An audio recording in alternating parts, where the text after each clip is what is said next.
Howdy, ladies and gentlemen. Michael here. Good to see you again. Let's talk a little half step.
Ladies and gentlemen, time for another deep dive here.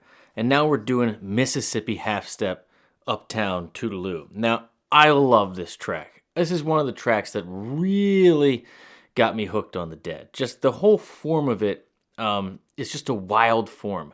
Lots of little changes, lots of things that you wouldn't think would go together, but they do, of course. So this is the deep dive. For all you guys out there that are unfamiliar or you just need a little refresher, the deep dive is where we focus on the soloing of the improviser in three different forms. One is what happens on the record.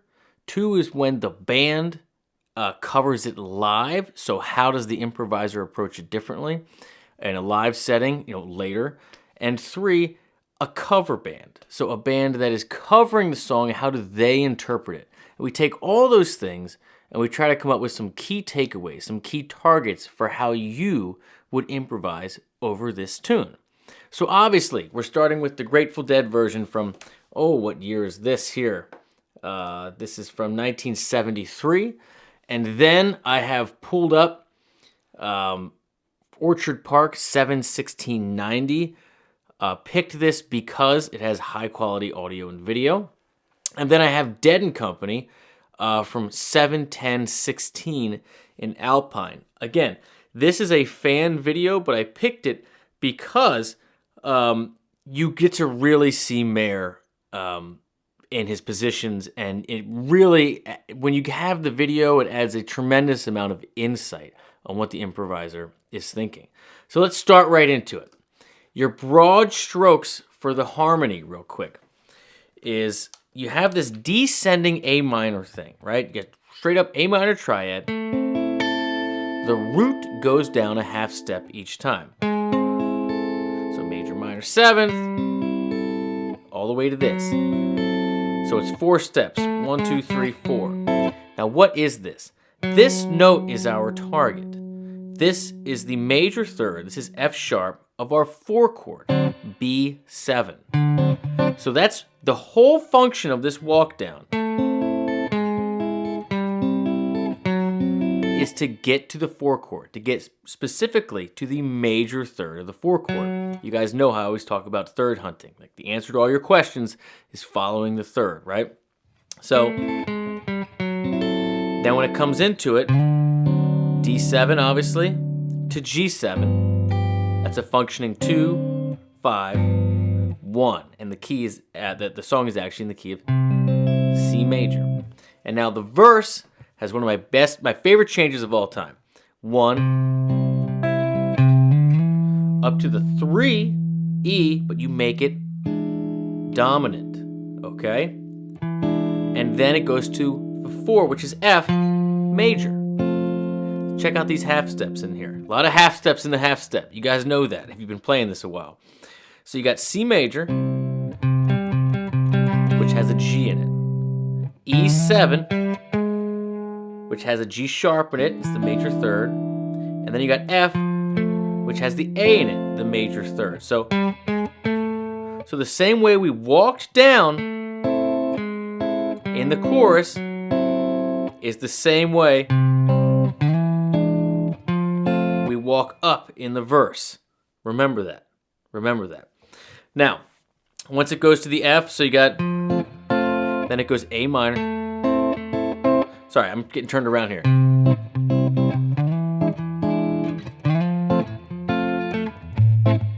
Yeah, then back to the A minor. Then back to the F, C, G. Now, this is where it gets squirrely. First time around, it's that functioning 2-5 again. D7, G7, and then you repeat it. 1, 3 dominant, 4, A minor, so your 6 minor. 4, F again, C, and then now, sorry, over to G, and then now down to F, and now E7. So all you have to remember is the first time it does that same as the intro, that 2-5, that D7, G7. And the second time, once it gets to G, it goes down to F major and then E7. And what does this E7 get us? Why do we keep doing this E7? It gives us that half step below, that G sharp under A. So it gives us that A harmonic minor thing. So just remember, the whole reason we have harmonic minor, the whole reason we have this whole conversation is because you want the 5 chord to have a major third, to have that leading tone back to 1. That's the whole point of it. All right, now, basic melody is oh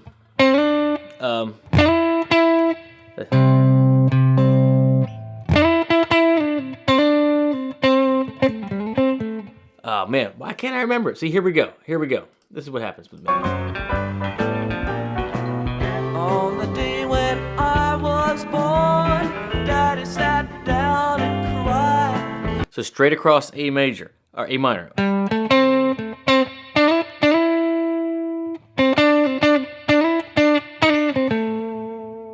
So again, root, minor third, fourth, fifth.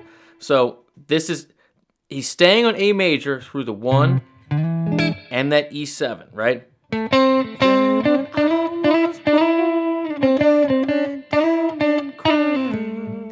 Now, when it goes to the F, he targets that F. I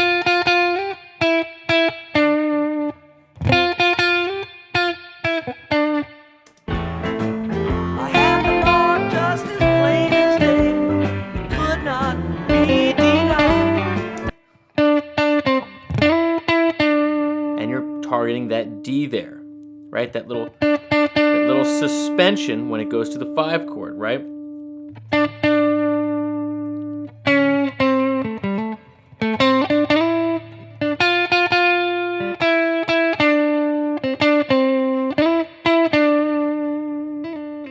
Right? Second time around. Caught Abel, rolling loaded die. Ace of spades behind his ear, and him not thinking twice. Half step, Mississippi uptown. So again, half step, Mississippi uptown, root flat 7, minor third. It's A minor the whole day here.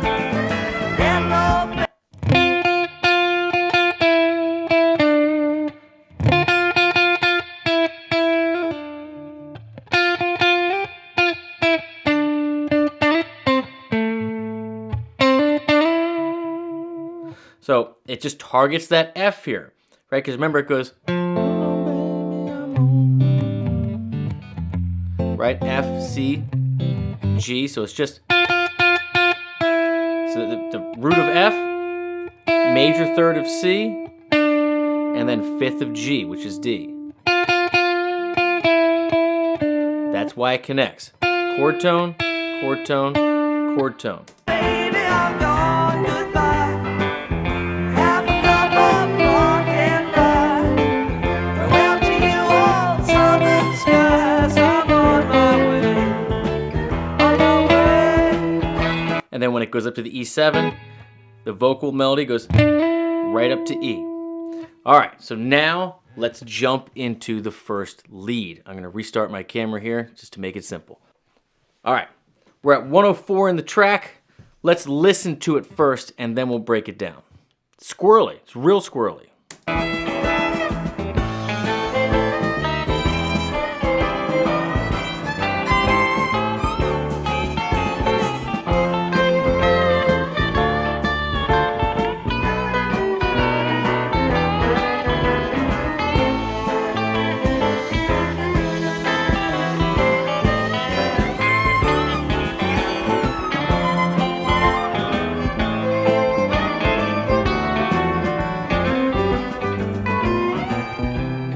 Okay, so there's just so much happening in there.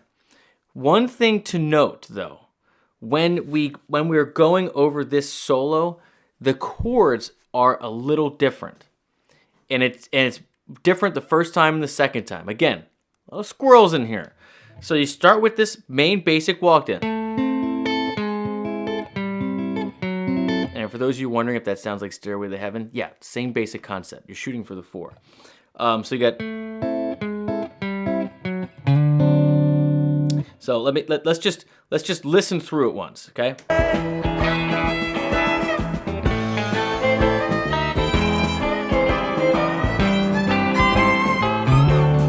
F, D minor, B7, E7. Second time through, walk down.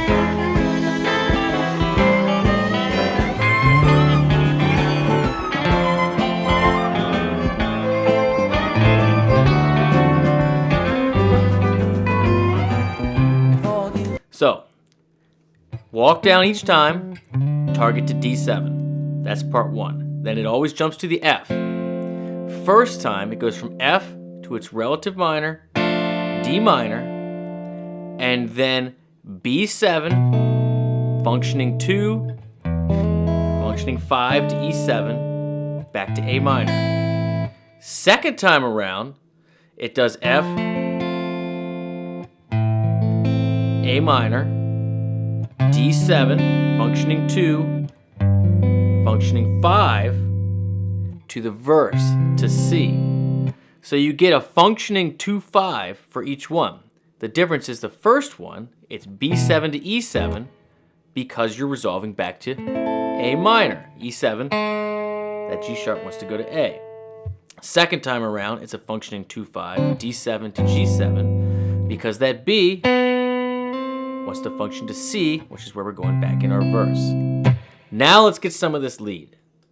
This is going to be a long video, you guys, so make sure you buckle up, grab your guitar. Here we go.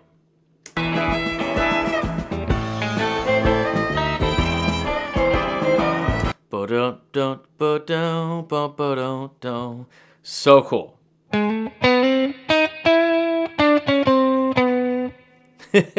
Now, I've obviously listened to this before. It's not note for note. We're going for basic concepts. Coming in half step below the root, right? They get harmonic minor. 2 flat 3. Love that. Flat 5. And then straight back down. 4. Passing straight through that major third, minor third, 2, right?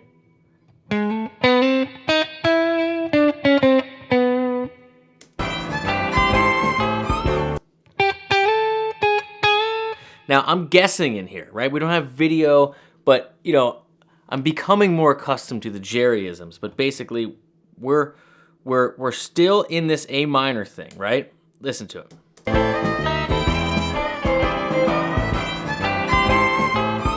Now, right there is the D7. So he's clearly aiming for that A, which is the 5th of D7. That's the key takeaway here. You're wondering what to think about, You're getting real loose in here. Right? Right when it goes to that D, you gotta hit that chord tone of D. That is the thing to focus on. And Jerry does it on the record this time by sliding up into this pattern, and then it sounds like he goes a half step below just to bend up in pitch to still get that A, which is the 5th of D. Hard to hear, but lot of half steps.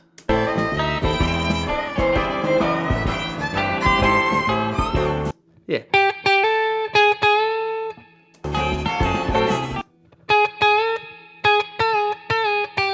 Right? Now this is weird.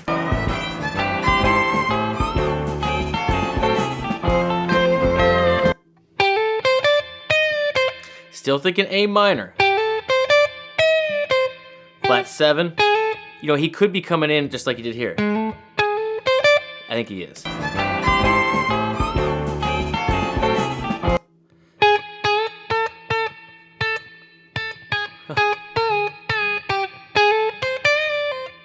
Yeah.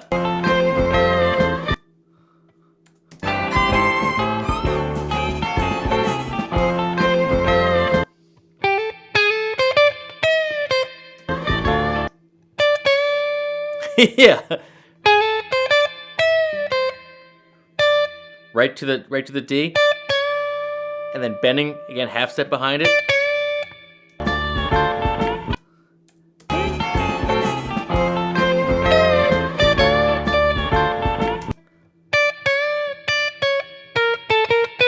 Yep.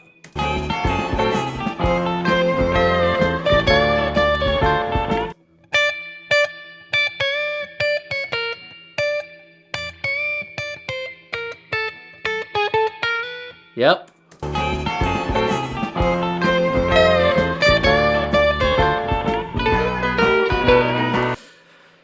What's happening here, okay, is it's weird. It's so weird. Jerry has so many weird things that he does where it's clear these are all improvised and it's different every take. So learning it note for note is challenging because you're trying to learn what he may be thinking.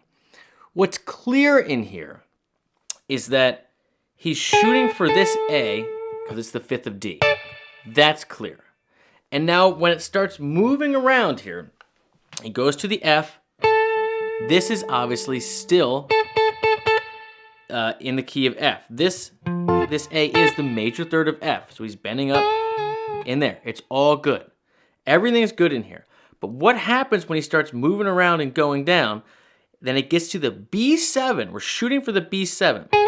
So he's clearly aiming for the root of B. That's the key takeaway here, the root of B. Now, how he gets there, I'm not positive about. If there's a bend, there's a slide.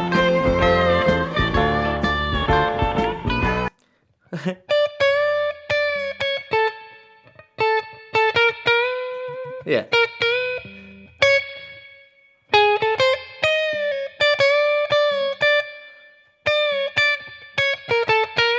Yeah, something like that. But here's your target.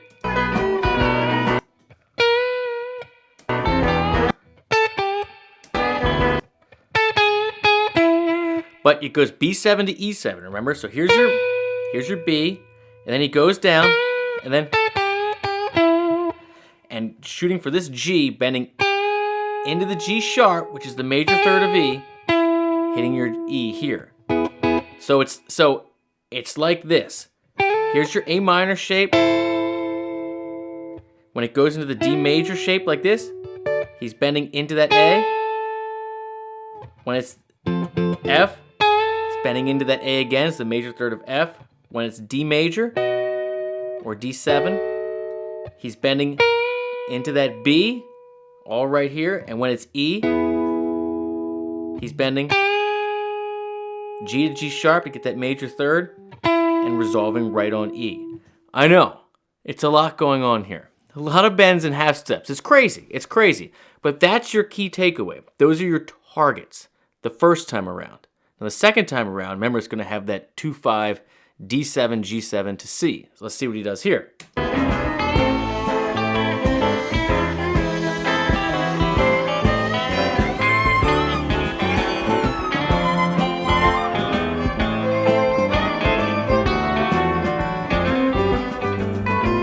Clearly hear that D7 to G right there. You got that. That's clear as day. You can hear that F sharp. That's what makes it kind of like, it's a mix because there's an F in here because there's an F chord and a D minor, right?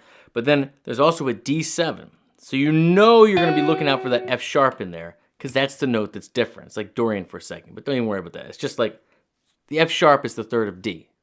Always be third hunting. That's what we're listening for. So if you're watching, you're like, how am I doing this? I'm taking educated guesses based on chord function.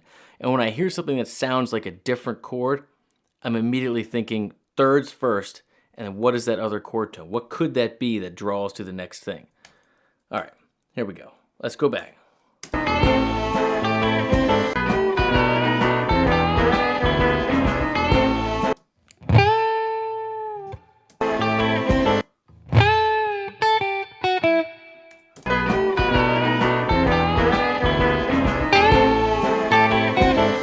Nope, Michael.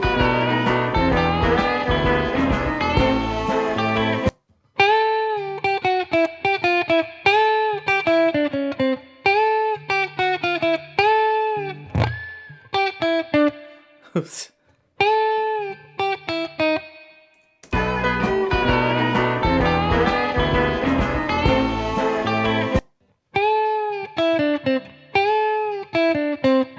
Yeah, maybe it's that simple.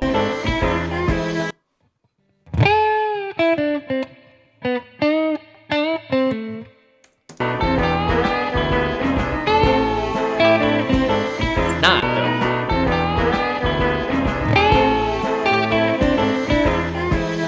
Yeah.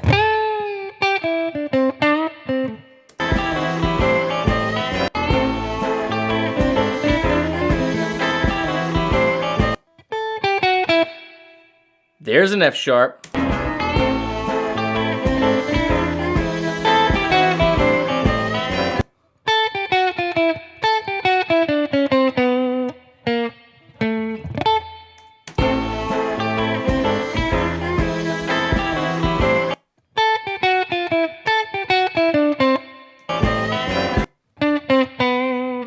Yeah.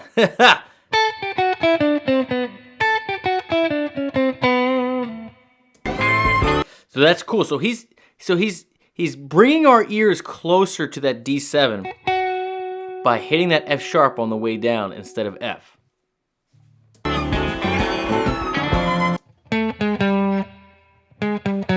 Yeah, and there's that D. There's that F sharp again. So he hints it on the way down. And remember, we're targeting when we get to that D7 chord. So you got, yeah.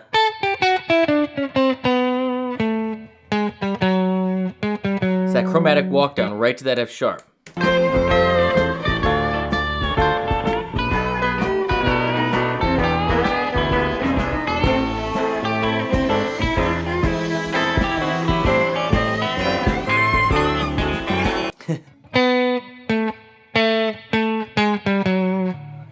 Yeah, yeah.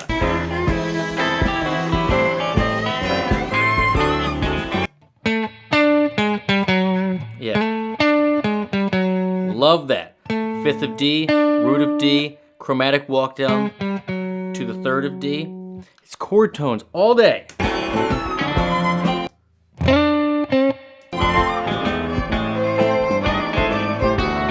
So again, just an A minor, then clearly, there's your F sharp, bright as a bell when you go to D7.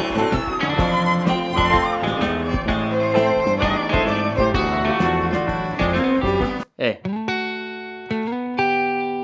And to G, which of course G is the fifth of C. So 2, 5, 1. Piece of D7. G major first inversion. C. And then, so you got a lot going on here. The key takeaways that, for me from listening to the solo record, is, you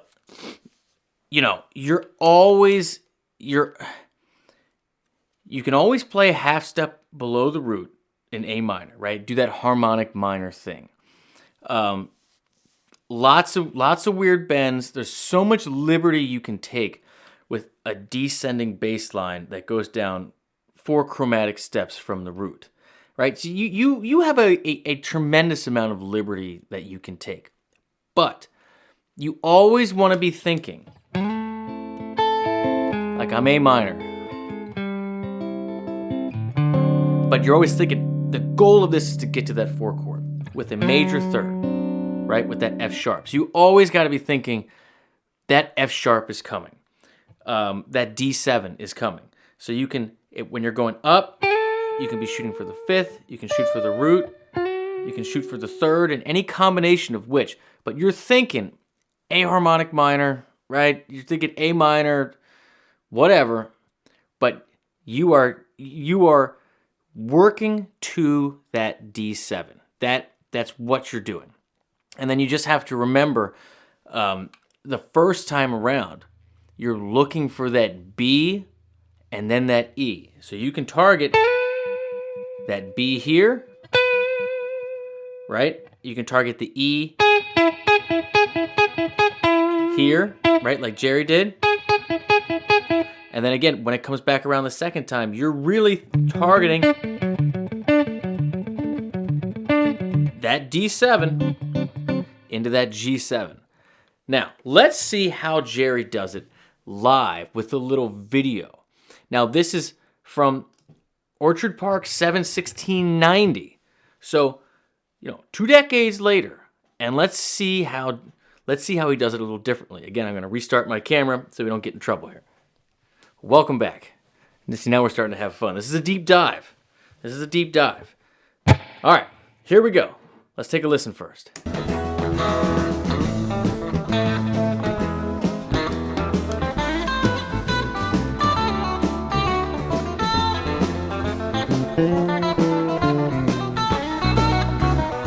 Phil moving around.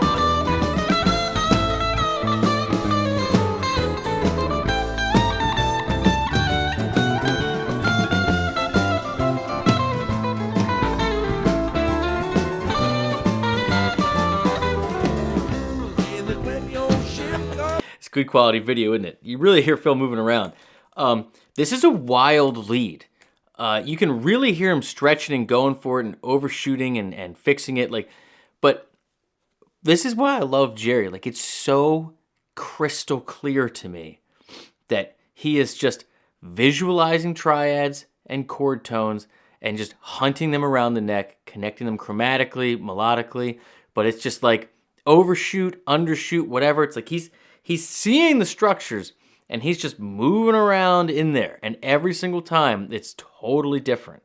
So let's get some of this. Let's see the broad strokes of what he's probably thinking in here.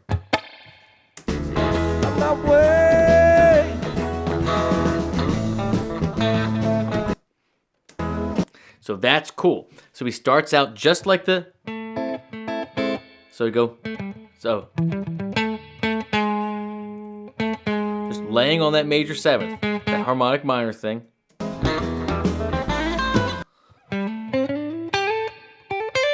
What did he do there?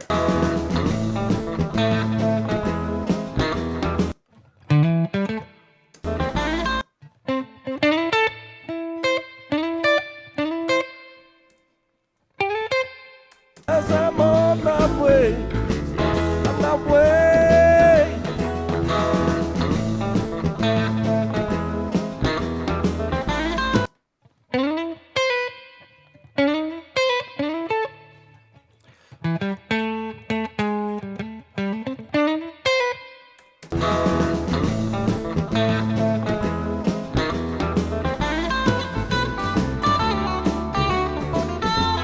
Yeah. Pretty wild thing that happens there.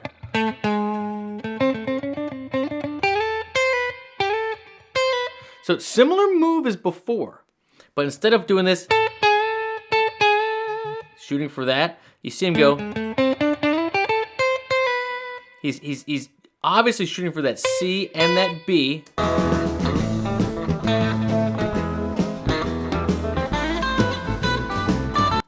So now, that's the key. I want you to listen in your ear of when the D comes. When does the D come here?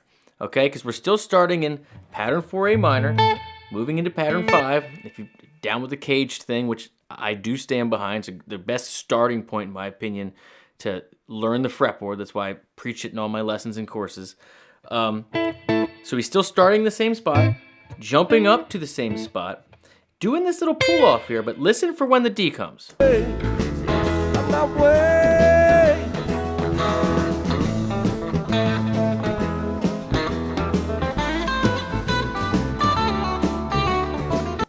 So he's got, you hear that, those two with the pinky. Here's D7 or D major, root, fifth.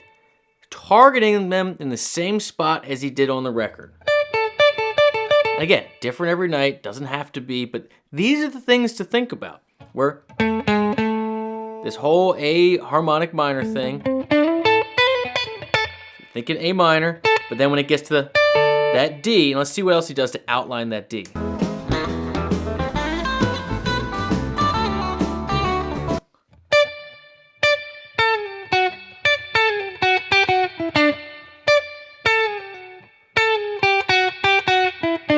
Something like that. Point is, you're now in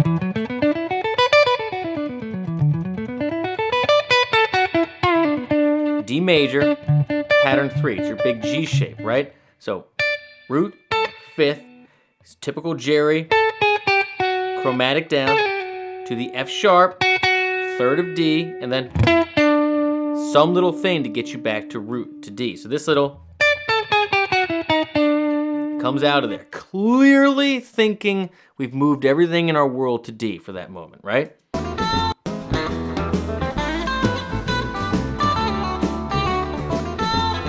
And then he moves back down.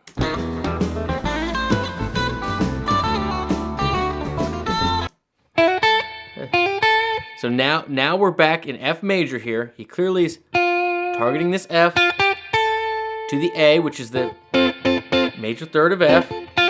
Again, chord tones, chord tones.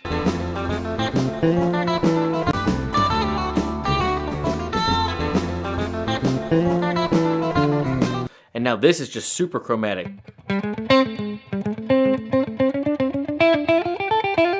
But you're clearly favoring that F, right? Not F sharp, like he will the second time he comes around. You know it, because it's going to have a D7 in there. So now what we're doing is we're in C major, A minor. They contain the same notes. We're being super chromatic. We're playing with that F here, our flat 6. And we know the B7 is coming. So what are we doing? Jumps right into it.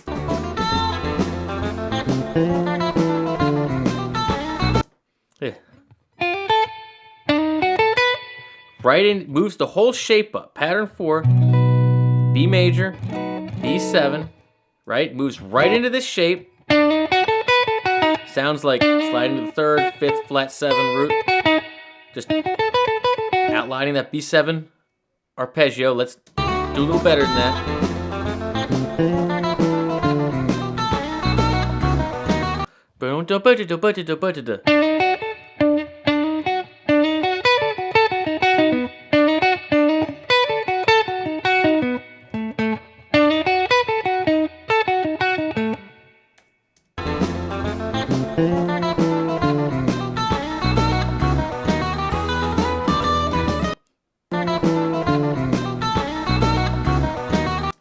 Yeah, okay, so something like that. It's clearly a B7 arpeggio. Some shape or form. So what are we grasping here? What he's chosen to do this time is instead of targeting his B up here like that, like the bend you saw him do before or heard him do before, he's clearly moving into an entire B7 shape. Pattern 4, again, for all you caged people out there. And then what does he do? No, he doesn't. Still.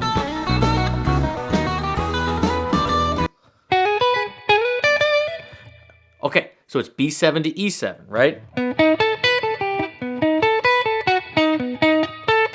And then it's clearly hits that G sharp, slides up to B. G sharp's the third of E.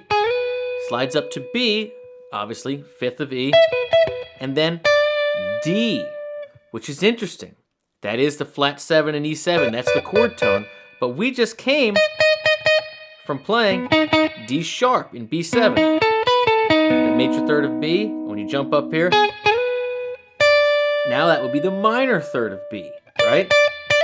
really adds to that bluesiness. But these are the half steps you want to pay attention to, right? B7, E7, B7, E7, B7, E7. What's different? D sharp versus D. So it's all, again, a lot of half steps in the half steps. All these little things, the thirds which change. When you focus on those little things that change, you really outline the chords and get the function. It's why you have a functioning 2-5. It's those little half-step movements. And Jerry just makes it look so easy. But he's thinking through this. Like he's gone through these shapes a trillion times and understands, right, where all the little triads are. That's the key. That's the key.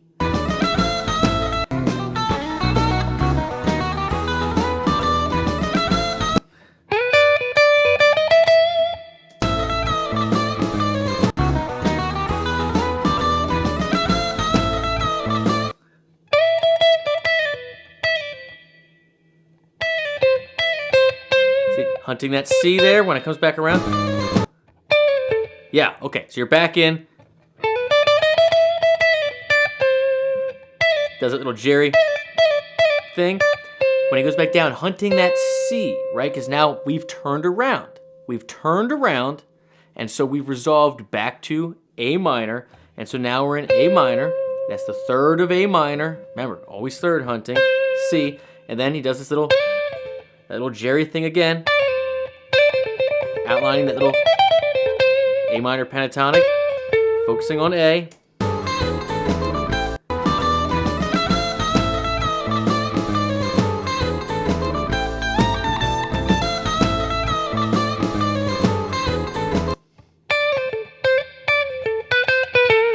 So hard to hear and see. Yeah.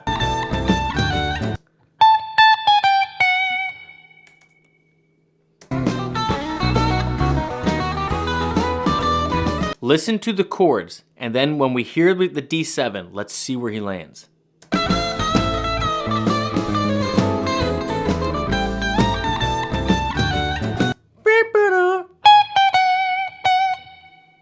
That's the key here. You really don't want to get lost in the note for noteness of it, because he's lost in the note for noteness of it. The target points are what to pay attention to, because in between, it's just not even going to be close each time, right? And it shouldn't be. But it's very clear he's moved up into this super chromatic Jerry land, but then when we get to D7, he's waiting for it, he's hunting for it the whole time. You know he's hitting that F sharp right there. The third of D7, right? Again, third creates function more than anything. So what comes after that D7?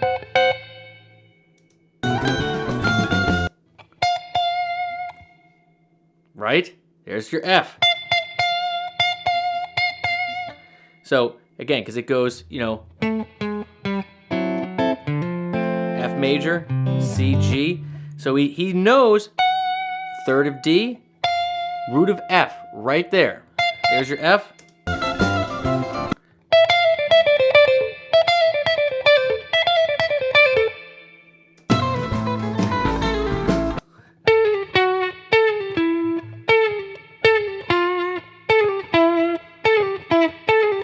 I mean, he's just going chromatic down. But then right there, what was that bad boy? You know it's D7 to G7. So you hear that slide, like, what is that? Again, I'm going to be assuming F sharp more than anything, because that's the third, but it's going to be one of those. You know he's hunting for either a D, an F sharp, or an A, because those are the notes in the chord. Educated guesses with basic music theory knowledge and a pretty strong understanding of triads. That's what you need. That's why I preach it. That's the game.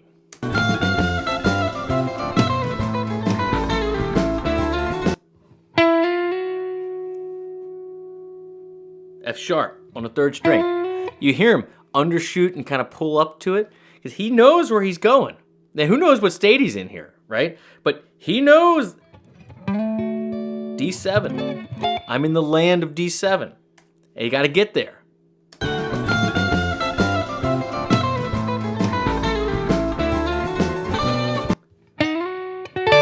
Right? You could be doing it here.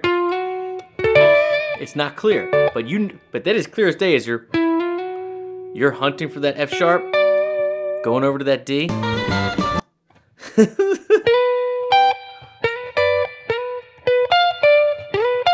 and then right for that G7 for the third.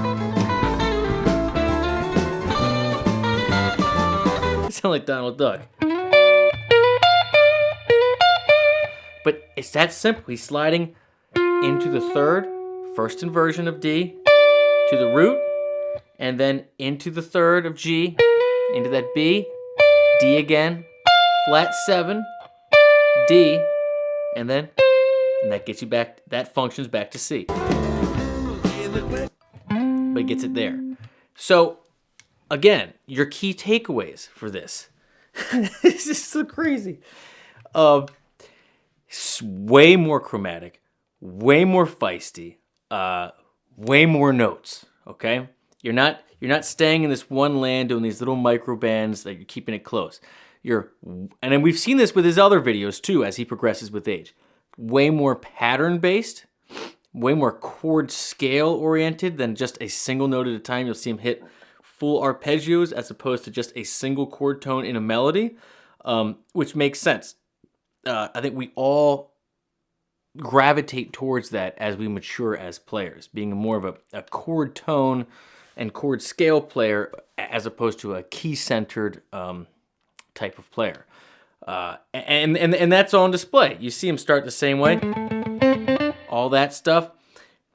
But when he goes to that D7, it's not just hammering that A. You got the root, fifth, down to the third, down to the root. Like he's got the whole pattern. When it goes up to the B7, again.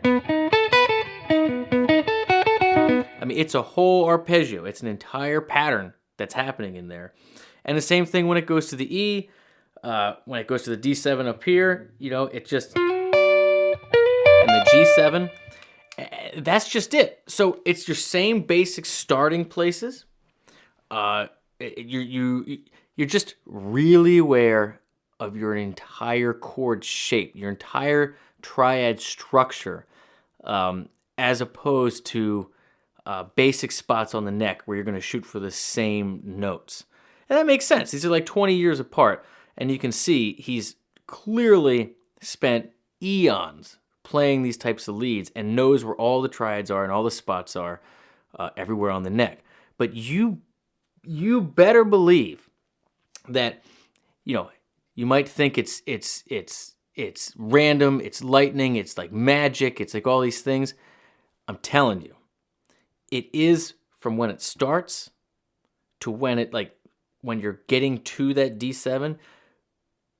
But baby, I'm telling you, he's waiting for that D7, and he knows exactly where he's going to get a note. He might overshoot it, undershoot it, might be a little sloppy. He's going to fix it. He's going to sell it again. He's going to make you take it. And you better believe he knows that B7's coming to that E7. And he's watching out for that G sharp that's going to resolve to A the first time, and that B that's going to resolve to C the second time. It's so clear. So when you're doing this, that's what I want you to think about. Think about, yes, this is A minor. You can think A harmonic minor, A Dorian, whatever. Where's that D7 coming in? Once you get that D7 in there with the F sharp, that F sharp moves down to F because we're back to our F, C, and G chords. So our melody hits the F. We should hit the F. We've abandoned F sharp, right? Now, when it goes to B7, chord tones, the F sharp returns. It's the fifth of B7. So we're back in the land of F sharp, okay? And then when it goes to E7, F sharp and G sharp are totally in play. Those are the things that move. Those are the things that move. And when it comes back around the second time, When it goes to D7, again, F sharp. But then when it goes to G7, that's F. And then when it goes to C, it's down to E. You get that? So all those little half steps, so many options. But it's just very clear that he's switched to a pattern-based approach, become much more chromatic, way more notes as he's aged, or at least in this take. But that's my takeaway from it. Now, let's see how Mayer does it 7, 10, 16. Now, again, I've listened to these. It's very different. It's a very different approach. So again, let me restart my camera and we'll dive into it. All right. Last step of the deep dive is a cover band. And I use cover band, I guess, loosely, because there's still some members of the Grateful Dead in this band. But the soloist is completely different, and his style and approach is different. And even though Mayer has done arguably as much homework as anybody on the styling of playing like Jerry, he still retains his blues-based background, right? His vocabulary, his sense of melody comes from that world. And you'll see it's very, very different. There's little touches of Jerryisms, of chromaticism and those things that Jerry does, but John doesn't really over and undershoot and like really, I mean, he wings it, he's taking chances, but it's very different than the way Jerry does it. So let's take a listen through, and then we will dive into it.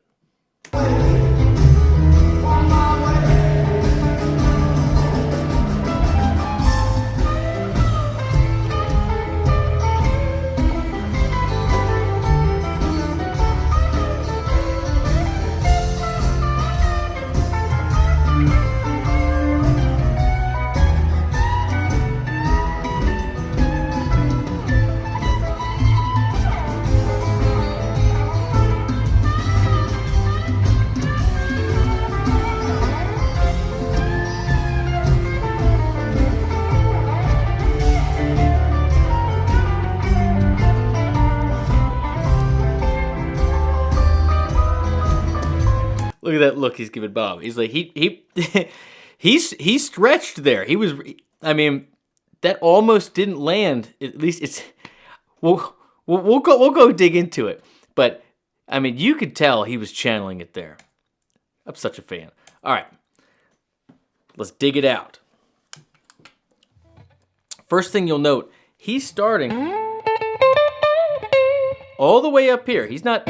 Maybe sometimes he starts down here, or all the way down here, but he's choosing to start pattern 4 all the way up here, 17th position. I think that's 17.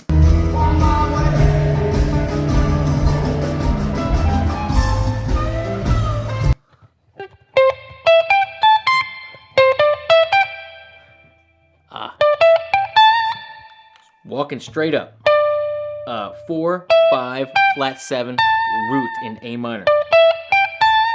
So again, just targeting that A minor. And then 4, flat 3, root.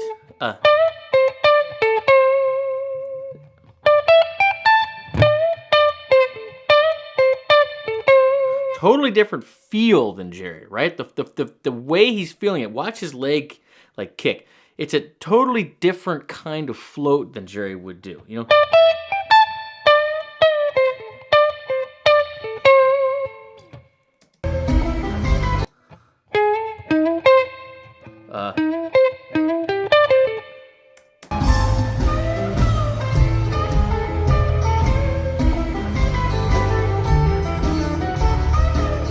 Again, let's do the same exercise. Listen for the 4. We know this descending run is all to get to that D7. Let's listen for where that is, and let's see where we land. Let's see where our target is.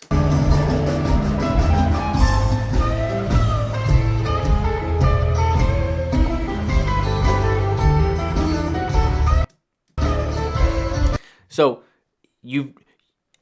listen to this again. He unlike Jerry, is not resolving exactly to a chord tone of D7, like where it sounds new. It is a C note. It is a chord tone of D7. It's the flat 7. But it's not new sounding. Meaning he didn't switch to the third or whatever. He's been pushing that C the entire lead so far. This is a much more blues, countryish approach, right? It's a less jazzier, whatever you want to call it. He's making it very memorable to your ear. Like you're not being asked to travel far. It's still a chord tone, and he sets it up a little bit with the other notes, but keeping that key-centered kind of vibe is how he's doing it differently. So check it out. I'll show you.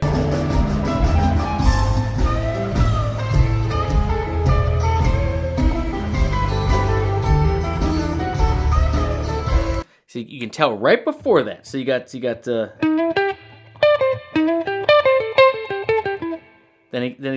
so here's D. Here's what I'm looking for. I know I'm getting a descending sequence in a set of 3. 1, 2, 3, 1, 2, 3, 1, 2, 3, 1, 2, 3, ba ba ba ba ba ba ba ba. And I hear this, or sorry, I keep getting out of position. I'm not used to playing all the way up here. So let's see where we are.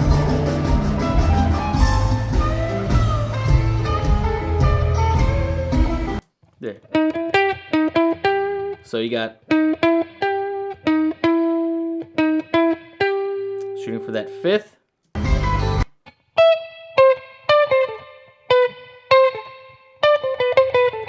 Does it do that?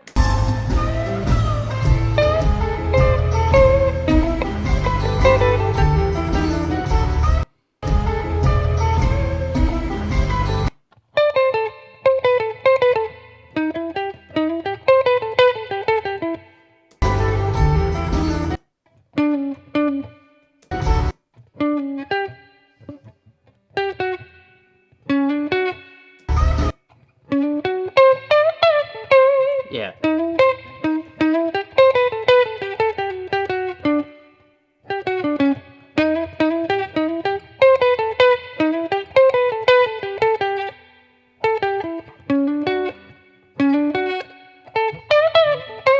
Ugh!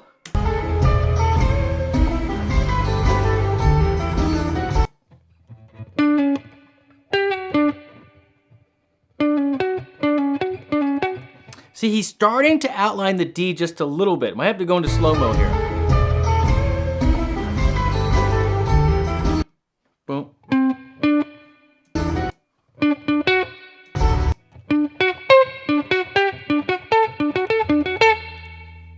D major arpeggio. D, F sharp, A. Okay, so you got, sorry.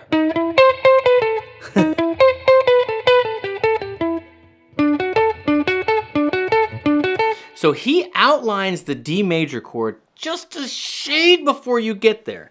And then when the band gets there, tags it with that C you've been hearing over and over again.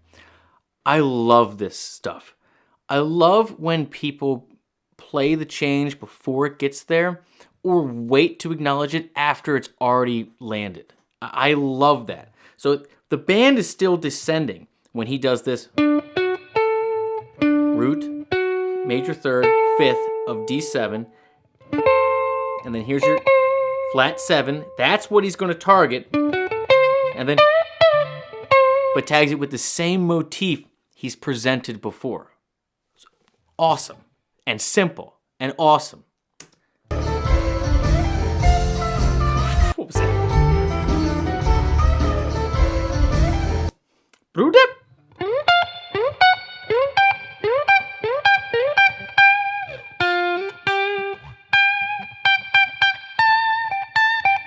Okay.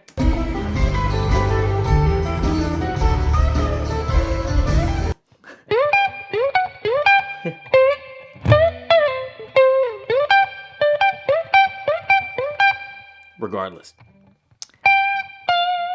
Hits that G and then goes to that F. So we know we're coming from that D7 and we're going to go to F, C, G, right? So he comes out of that.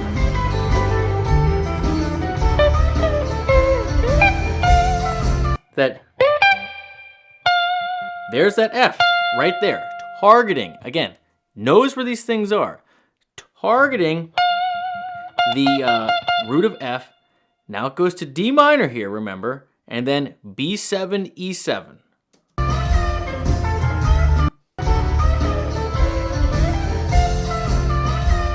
Yeah. I love this. He's keeping with this key-centered approach, but tagging the chord tones along the way. So you got G, F, down to D, to C. Same motif you did before. Just moved into this shape. And of course this works because D, flat 7 of C over the D minor. Right? That's D, right? But it keeps your ear focused on that C. You're very central. Again, this is chord tone soloing more than chord scale, which you saw with Jerry right before, where it's key centered, and you're adding little bits and pieces, but you're still taking the listener on a very singular journey. You're hearing it in your head, right? It's everywhere. All right, let's see where it goes. And then he does it again. Again, not for note, but not note for note. But now we know we have B7 to E7 coming. Okay, so our Fs go to F sharp, right? G's go to G sharp.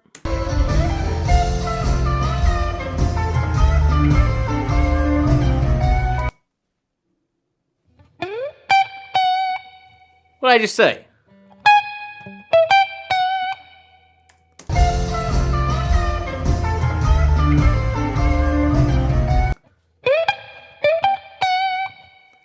C, right? C major pentatonic. 1, 2, 3, 5. And then right when it goes to that B7, what does he hit? The closest change goes to F sharp. I told you, this is the whole game. This is the whole game. There's F sharp. And of course, F sharp is the 5th in B7.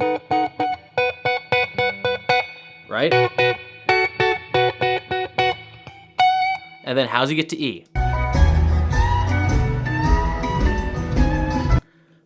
It goes up for it. Goes up for it. F sharp, instead of going down to E here, right?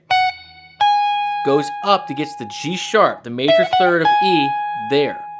Now, that is something we haven't seen Jerry do yet. We haven't seen him ascend into that E7, right? With that G sharp. Again, simple but different. Simple but different.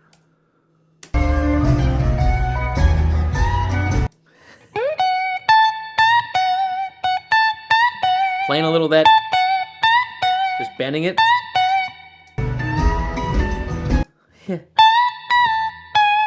So melodic. Because you're bending this, that A to the B, that's your 5th of E. And walking right to those chord tones. Monstrous setup. Monstrous setup. So simple, so easy to let pass by. And clean, right? Now, this second part got a little squirrely.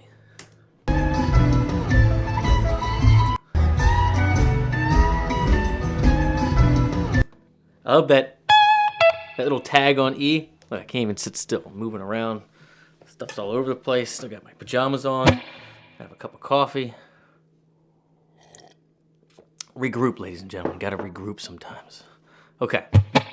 So you got...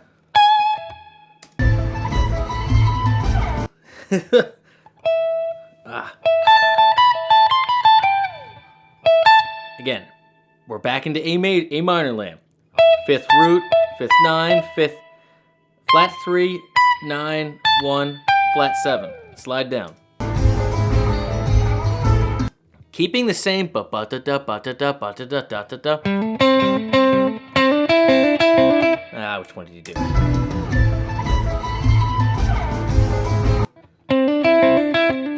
Again, the rhythmic pulse, that sequencing in 3, combined with the little searing melodic lines, you know, just ba da da, like that, just sing, but then the ba da da ba da da ba da da ba da da ba da da da da, that keeps repeating. It's incredibly memorable. It's incredibly memorable. I can't stress enough how memorable, like how you can just tell the people that have really put in the time to try to make memorable lines. Like, with that singular focus. Close moves, memorable lines, melodic stuff. Like, it's just, he's that dude. He's that type of player. That's just what time it is for him, and it's just clear. There is no right, there is no wrong. That's just what I'm getting from him time after time. Whether it's vocal stuff, you know, writing, taking leads, it's just, you can tell the dude has been working his whole life to craft earworms that are simple and repeatable. It just shines through. So when it comes through here, you got, again, we're still in this A minor land. Actually, let's see where we are.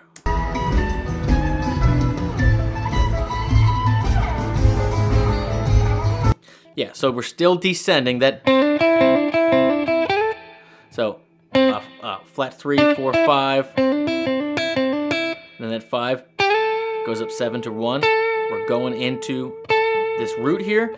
Now we know we have the D7 coming, so we're gonna listen for it and see where we land.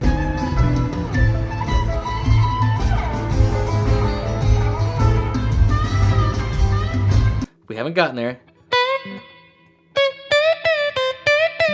We're in Albert King land.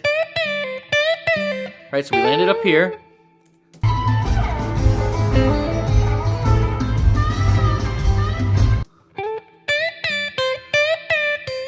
Right, now again, this is that blues stuff, right? 4, flat 3, 1. Right, and let's see what happens when we get to the D. Oh.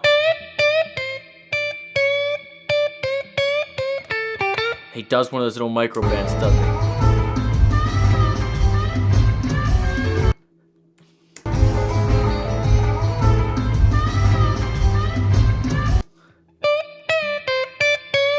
Hear that? Now, that is like a mix between Albert King and a Jerry Garcia thing. We just saw in depth Jerry do those little micro bends all over the place, but he's typically doing them to the major third or to the root, right? Now, for all you seasoned players, you dead players out there, don't jump off a cliff, right?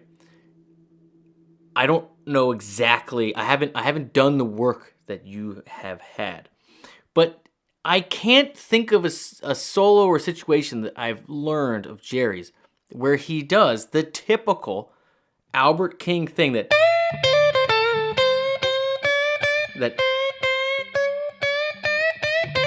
where you start the minor third, then you grab the major third, and then it pushes through the 4. This is a hybrid of that. And listen to how clean he makes. I mean, I can't phrase it like this.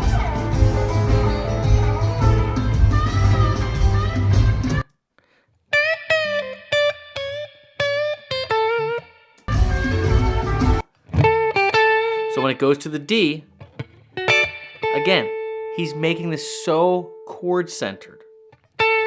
He's just been on A the whole time. He's blues in A is all this is, right?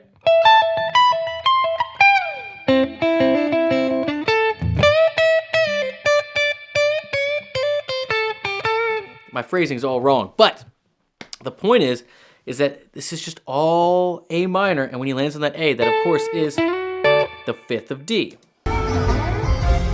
And then now we're going to F. Now we're going to F, C, G, right?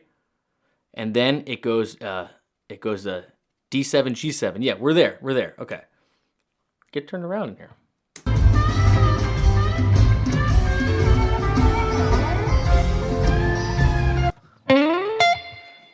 Sliding right to F again.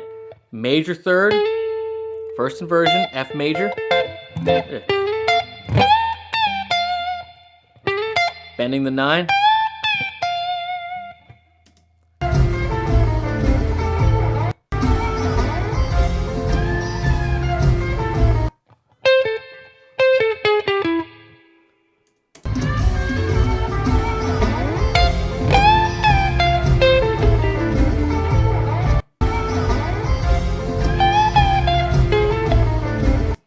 I have to slow this one down.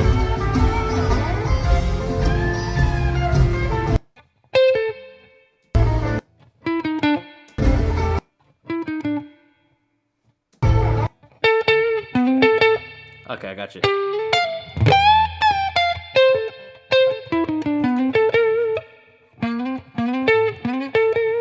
All right, again, broad strokes. Broad strokes. F. And then C-A, walk down, right? Remember, C and A have all the same chords in it, or C and A minor. Then it goes to the G, you're walking straight down chromatically, getting D, right, which is the 5th of G. And then it sounds like a first inversion slide up of A minor. So sliding into C, grabbing A, that'd be slick as shit if you did that.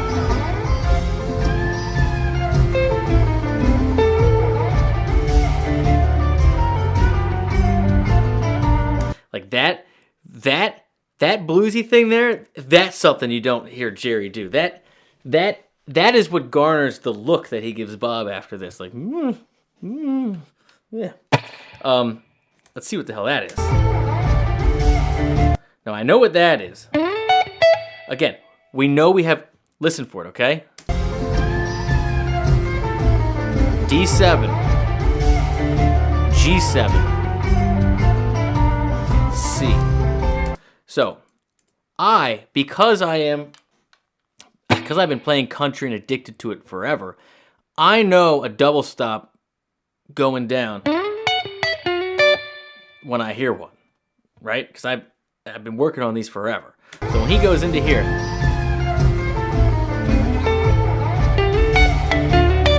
like I know what that is. That's what a cool thing to throw into a dead tune. I mean, that's just a country lick. All right. So what is it though? We know we're on D7. This is a double stop, a dyad. This is the 5th A and major 3rd F sharp of D. Right? There's your target.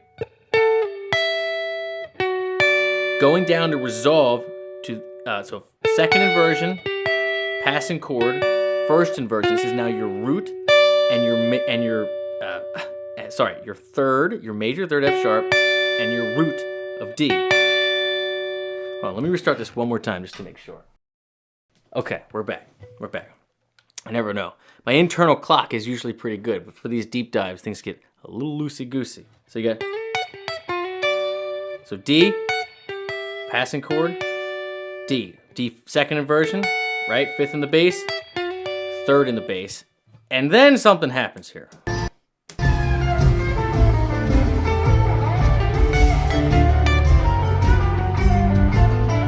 What's that last note? D. All right, so we know. And then you got ba-da-da. 2 more sets of 3. Ba-da-da-da-da. It's still, again, it's that triplet sequence motif. Ba-da-da-da-ba-da-da. Constantly. Ba-da-da-ba-da-da-ba-da-da-ba-da-da-ba-ba-ba.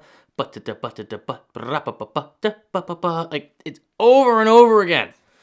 It's so memorable. Okay. So you got this. And then something.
Shit, come on.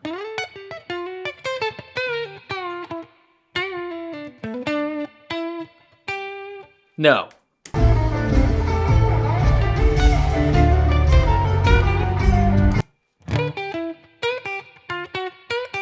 Yeah, okay, all right.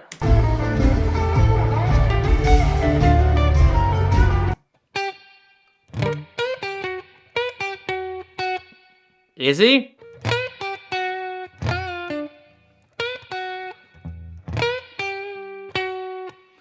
It's beating me up.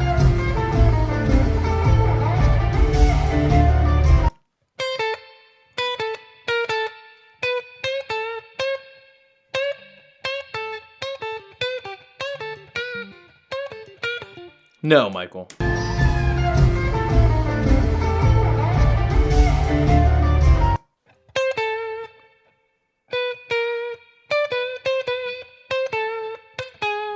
I'm all over the place. We're going to have to slow this puppy down. Watch it. Watch it happen in real time. 0.75. Okay.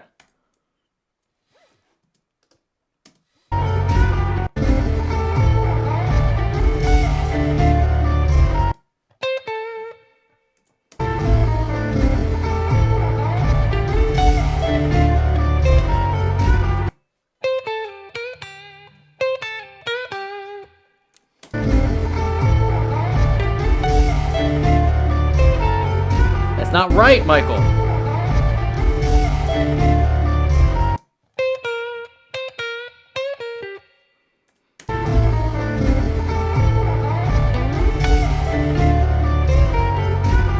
Oh my god, I'm losing my mind. C. A B flat. Yeah.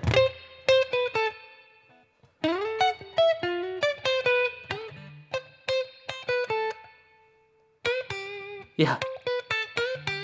Come on, John, really?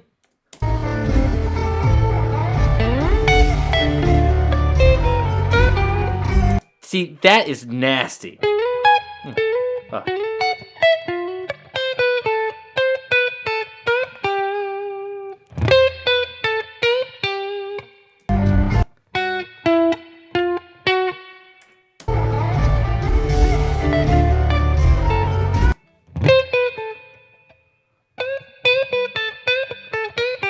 Come on now.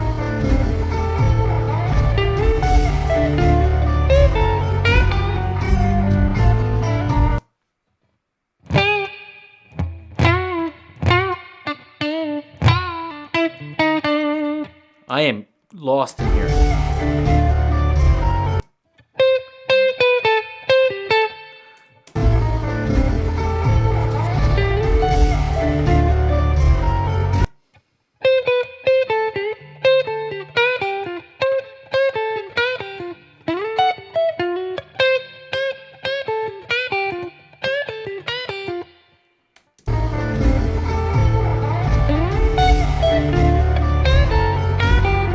Not right.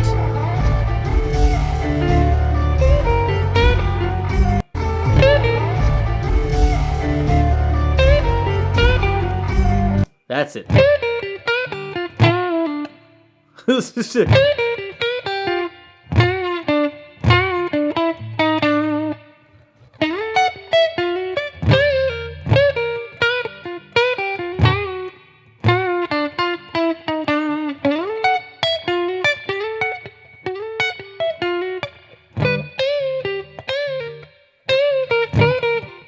Crazy.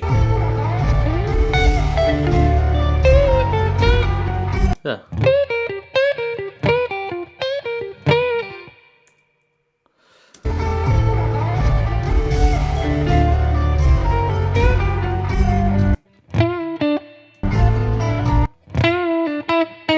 That's it.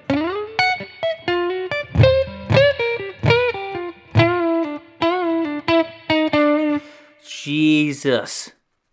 Okay. Sorry. This happens. But it might be helpful for you to watch. I don't know. but it's real. So you get what you get. D7, country line. Coming off there, right? And then you got little G minor pentatonic, if you feel like looking at it that way. You know, I have mixed feelings about this. Again, look at that face. Did he mean to? Because that would be your chord tone. Flat 7, 5, 4 of D. Maybe. I don't know. And then, but then realize what happens and then choose to sell it in real time. Make it that G minor thing. And then, you know,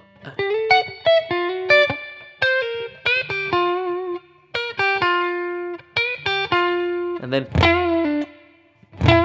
into D major and land on D, which is the 5th of G.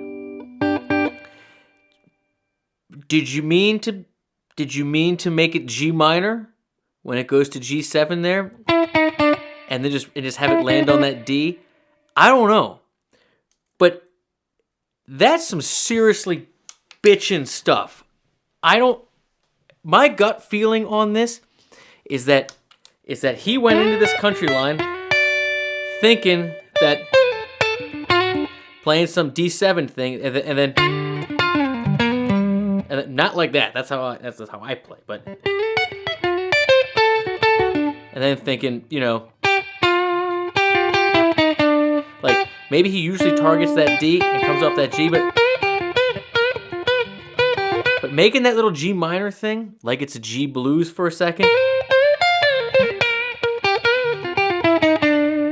that is awesome.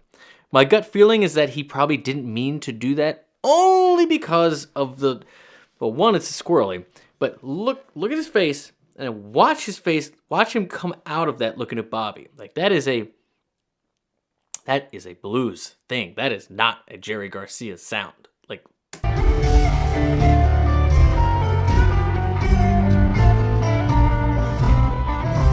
look, he looks right at him.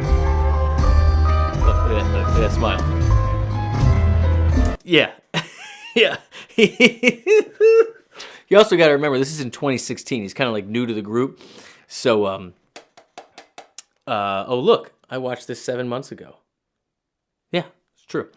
So I've seen many interviews where like he's like, I'm new to the group. I'm always deferring, you know, like I'm trying to stay within the lines. So I'm not trying to step on any toes. I'm trying to honor the canon. And then again, as you mature, you become more comfortable, you become more accepted, you try different things. But that's it, ladies and gentlemen. Here are your key takeaways when you're soloing over this. It's very clear that both Jerry and John are completely, wholly, 100% aware of the chord that is coming next. This part, not that important to say something about each of those changes. That D7, you better believe it's important to say something about. Got the F sharp. That's the thing that changes. Now, that F sharp becomes F when you go to the next part, F, C, and G. You can F all day through there, right? C major, A minor, they all have an F in there. You're clean. When it goes to the B7, F sharp returns. F sharp returns. Now, you see Jerry in the beginning shoot for that B. A lot of half steps in the half step. And as he aged and as he got more mature of a player, you see him switch into more of a chord scale, doing the arpeggio approach. Does it in the D, does it for G, does it all over the place. John keeps it much more key-centered, much more blues, much more like repeat the same kind of motif over and over again, where Jerry's much more, I would call it, non-specific, like exploratory. Like you can tell he knows what he's doing, and he's played it so many times, and he knows where he's targeting. He knows which notes are changing, which third, like where the half steps are. But my gut feeling is that you can watch 100 or listen to 100 of those, and you'll get very similar target notes, but you'll get wildly different approaches. My gut feeling with John is that you could watch 100 of those and you can get a lot of the same target notes, but you're going to get a lot of similar, memorable style, chord-centered motifs. I bet that, well, all I can say is this. If I had joined a band like this and I wanted to honor it and then have my own thing, I would start with a very simple roadmap that I didn't deviate from. And as the years went by, I would add to that roadmap and find, oh, this piece here works. I'm going to put that in the bag. That piece there didn't work. I'm going to throw that out. But I'm still going to try and keep that thing that makes people remember me, that sounds like me, and not all sounds like the man that, that isn't standing here anymore.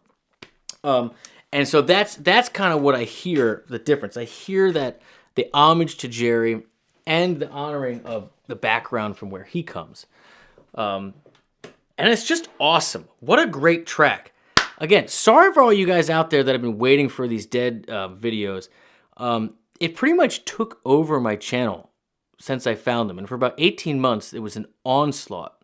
And I felt like I had to pull back a little bit because I want this to be user-driven and not just, things that I'm working on. But screw all that. It's the new year. We're going to do more. The rhythm section workshop is about to come out. I'm not going to get into all the nonsense which made it delayed. I'm not one generally for excuses, and so I'm not going to give you one. Just know that it's coming. And as always, know that I love you. I really appreciate all your support. I hope you find this stuff helpful, entertaining, interesting. Yeah, more than anything else in the world, I hope that this inspires you to keep this in your hands and just pick it up every day to try to get a little bit better. If you'd like to learn my curriculum, take the first part of the Jerry course where we talk about the triads and melodies. But most importantly, gain a community of people that are like-minded, like similar types of music, that are, again, just trying to motivate and inspire each other to keep this in their hands. I would invite you to join GuitarGate. It's the first link in the description. It's how I support this channel.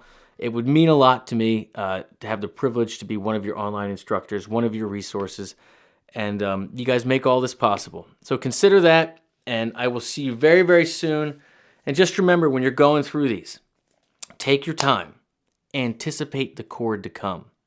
The note for note stuff is not nearly as important as the concepts of what are we building, what came before, what's coming after, and how do we nail those chord tones. We're third hunting, we're making melodies, we're aware of our triads all over the neck.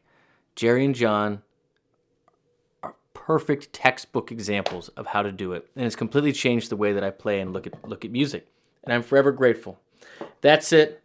Love you. Look, be you. Cheers.